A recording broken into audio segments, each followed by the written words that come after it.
We always begin with gratitude. So I want to thank you for being here and for doing whatever it is you needed to do to show up and to be present here. I'm truly grateful to have your energy and your presence in this space. And I hope that you're allowing yourself the space to be however and wherever you are in this moment. I'm LA, and I'm a licensed clinical social worker, a holistic wellness therapreneur, and the creator of this channel, Reconnect with You. I want to extend a warm welcome and a hug to you if you are new here. If you are returning, welcome back.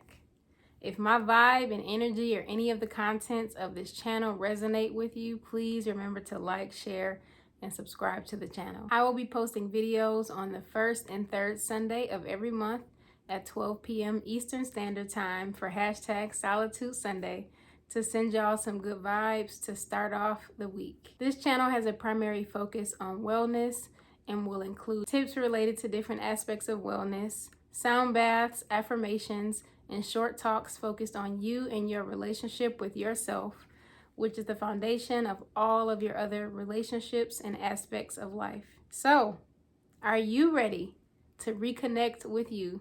If so, come on in and get comfortable, whatever getting comfortable looks and feels like for you. I'm no stranger to grief. And I'm not just referring to death, but I'm also referring to just all types of grief. I recently lost my great-grandfather, which means that I no longer have any living great-grandparents on my mom's side. A few weeks later, I lost my aunt, which was my favorite aunt. This informs today's topic, in which I'll be sharing some rituals and practices related to grief.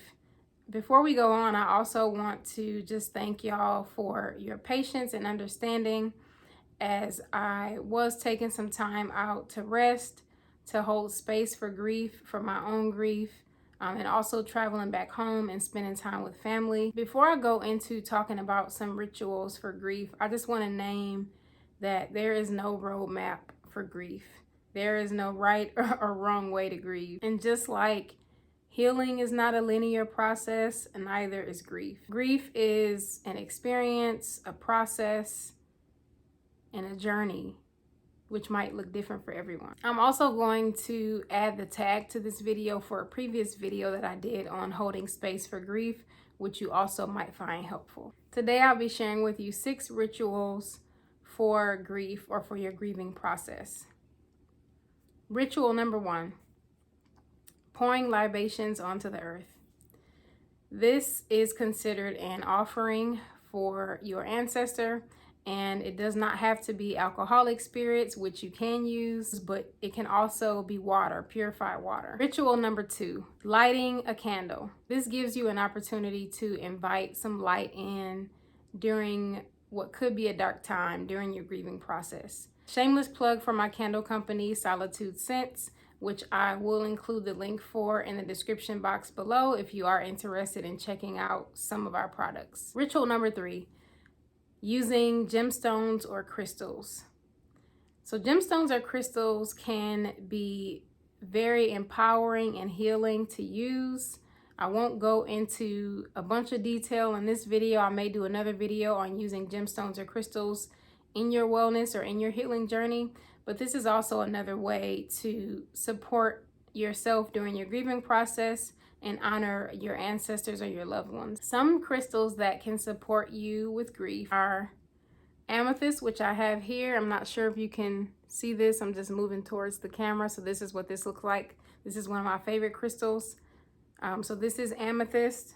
Azurite, which I do not have here to show you, but azurite is another crystal that can support you through grief. And lastly, obsidian, which I'll show you here. So all of these crystals are raw crystals. I will also include down below a little bit more information about the crystals that I named in terms of how they can support you through grief. Ritual number 4 is the use of music. And this could be with some crystal singing bowls, which I have a ton of. Y'all may have seen those in some of my earlier videos. You can also just use listening to music. So listening to their favorite song or maybe a playlist that you created for them. This could also include a song that honors grief or holds space for grief. This practice is significant as it relates to grief because it allows you to maintain continued symbolic bonds. Ritual number 5, create an altar or a space to honor your loved one. This space can include a picture of them and or an item that belonged to them. Ritual number 6, storytelling. Narrative therapy can be really impactful when dealing with grief. It is a part of integration. So this includes journaling, writing poetry, and really using intentional language. This helps you sit with the meaning you make of your grief and your connection with whoever or whatever it is that you're grieving. Some of these rituals are based on the 4 tasks of mourning, which was created or developed by J. William Wharton, who is a psychologist. And the task of mourning that these rituals is connected to finding an enduring connection with the deceased in the midst of embarking on a new life. I also want to add the disclaimer